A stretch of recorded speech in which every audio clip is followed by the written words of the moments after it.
Big news here when it comes to stablecoins within the Cardano ecosystem. We've got a soft launch of Anzin's USDA, a fiat-backed stablecoin focused on remittance payments that can be made and settled anywhere across the globe. As a part of today's video, I want to break down all the details about this brand new stablecoin.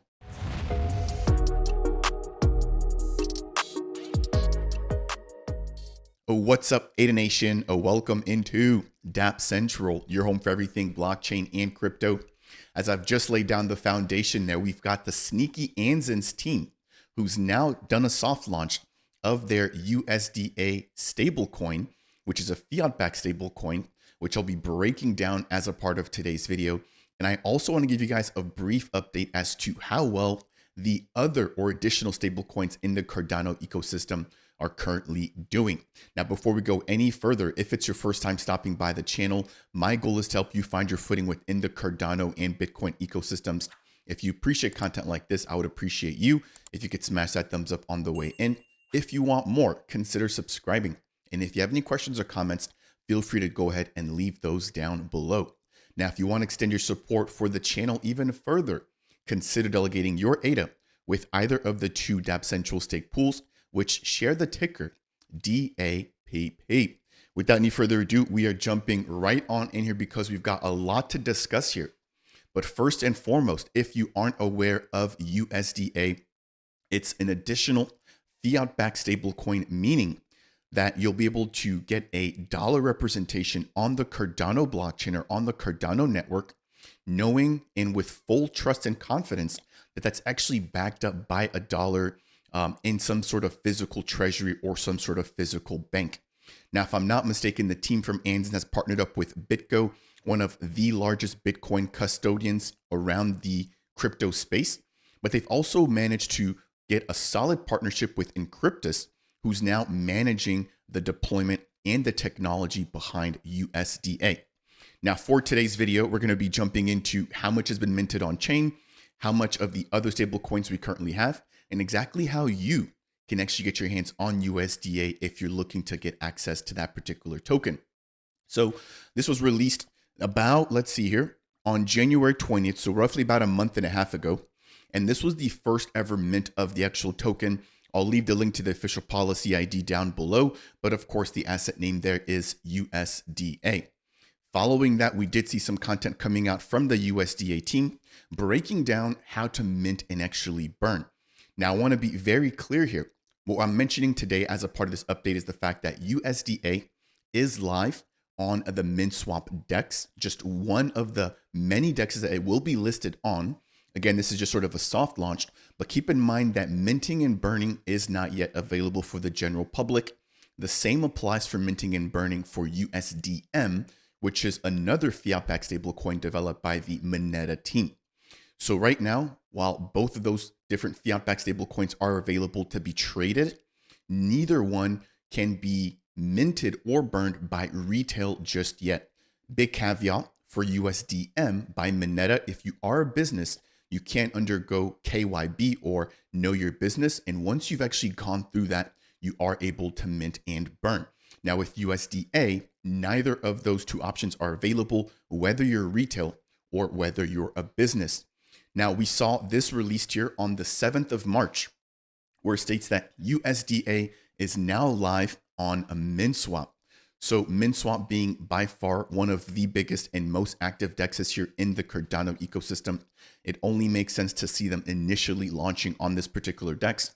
But again, as time goes on and more liquidity comes into the ecosystem, I would assume or believe that you'll be able to pick USDA up from essentially any DEX in the ecosystem, very similar to the rollout we've seen with USDM. Now, it mentions here that there's two key pools which have been created. The first is the USDA/ADA pool, meaning if you hold ADA, you can swap that into USDA. And if you hold USDA, you can swap that back over into ADA. The second pool is a stable swap pool, which allows for you to swap between two different stable assets of the same value.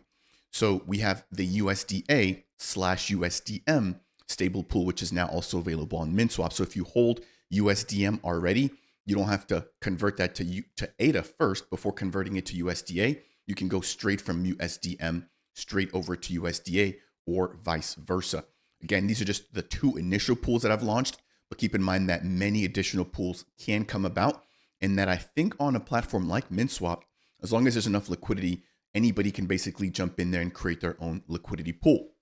Now, while we're on the topic of Minswap, if you've missed it, this particular team has done something new here. They've raised the bar or raised the standard in the Cardano ecosystem. And what they've done is removed batcher fees. So anytime that you go to make a swap, or that you used to go to make a swap on a platform like Minswap, ViFi, or even Wing Riders, you typically have a batcher fee. So the batcher fee goes over to the batchers, whose job it is to essentially round up all the different transactions that'll be going towards a particular DEX, batching them together for a lack of better terms. And what the team at Minswap has done is just remove that batcher fee entirely. Now, keep in mind that when you do make a swap, you obviously have to, and I don't want to say obviously, I have to get out of that habit. You have to still pay for the Cardano network transaction fee. So that fee does not disappear. However, you should no longer have to pay that 2 ADA fee that goes towards the batchers, whose job it is to essentially round up all the incoming transactions and to submit those on chain for processing. So that's another key piece of news there surrounding Minswap. Now, let's talk a little bit more about the specifics for anybody who actually wants to jump in and actually pick some of the USDA token up. And then we're going to round up today's brief update by touching on the current state of stablecoins here in the Cardano ecosystem. So if you jump over to the Minswap DEX and you search for the USDA token at the very top here using this particular ticker, we can see that USDA is officially listed. It is verified. And from here, you've got the ability to either trade, add liquidity, or just share this particular page out with anybody that you might want to. Now, you can also quickly buy and sell USDA here by using this particular option or this particular field. And then you've got some of the key stats around USDA here towards the very bottom. Now, there also is a USDA/ADA liquidity pool, which I just mentioned, which currently has over 5.5 million ADA currently in it. So if you are making a pretty large swap between ADA to USDA or vice versa, there should be little to no impact given how much ADA is currently in this particular liquidity pool. In addition, we've got the stable swap pool between USDM and USDA. Now there's a little bit less liquidity here, so roughly on 1.8 million ADA, but you still have the ability to swap pretty seamlessly between both of those two stable coins if you wish to do so. On this last page here, I've just searched for all of the USDA specific liquidity pools. Here's the two that I just mentioned there, ADA/USDA and then USDM/USDA. And then there's two additional smaller pools here. But just given how little there is in terms of assets actually locked, I would hesitate from actually interacting with either of these two. For now, I would just assume, right, in terms of what is actually available, it's just these two, which have officially been confirmed by the Anson's team and the team from Minswap. So moving forward, I think one of the key things now is liquidity, on-ramping, and then off-ramping. So liquidity, I think, is by far one of the biggest. I think, if I'm not mistaken, USDM by Mineta has just broken over $10 million worth of their fiat-backed stablecoin, which has now been minted on-chain. And then we now have USDA, which has promised $10 million worth of their stablecoin in terms of liquidity in their first month of their launch. Now, if you look across the entire Cardano ecosystem, we've got roughly $20 to $30 million worth of stablecoins. Again, really showing how early it is when it comes to the grand scheme of things. So that's the first thing, is we need more liquidity. Hopefully we get more communications around that. And then, as I just mentioned, we're still waiting for minting or onboarding, which allows for you to basically connect your bank account in a local area or country directly to the Anson's platform, which then allows for you to mint USDA directly. And then if you want to actually swap that or maybe send your USDA to somebody else, you have the ability to burn or to essentially convert your USDA back into a dollar. So those, in my eyes, are the three key things that we're waiting on: liquidity, on-ramping, and off-ramping. Now, as we get ready to close things out here, I have to do a brief review of the entire ecosystem. So first, we're going to kick things off with USDA. Again, I'll leave the links to all this down below. As it currently stands, we've got a circulating supply of $3 million and a current total number of holders of 99 members. Moving over, we've got USDM. Congrats to them. They've just broken over $10 million worth of their stablecoin there, and we've got over 2,400 holders. Next, we've got IUSD from the Indigo protocol, which currently has $7 million worth of their stablecoin currently live with nearly 3,900 holders. And then we've got MyUSD from the Mint team, which they've got roughly around $2.3 million worth of liquidity and roughly around 9,000 holders. Last, we've got JED, which currently has a circulating supply of roughly $4 million. So that'll bring me to the end here for today's update, breaking down the fact that USDA is technically live here.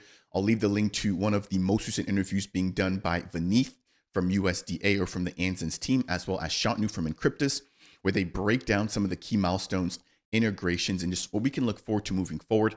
Again, one of the key pieces there is the remittance payments, which allow for borderless or cross-country payments that can be settled in a native fiat currency. They've also talked about going multi-chain or cross-chain, where they've talked about 2 or 3 additional networks. And then they've also talked about growing liquidity in integrations with some of the top DeFi protocols here, not just within Cardano, but in those other ecosystems that they plan on expanding into. Again, if you found this particular update to be helpful, I would appreciate you if you could smash that thumbs up. If you want more, consider subscribing. And if you have any questions or comments, or maybe I just missed something, feel free to voice off down below. That said, and as always, I'll see you guys in the next video.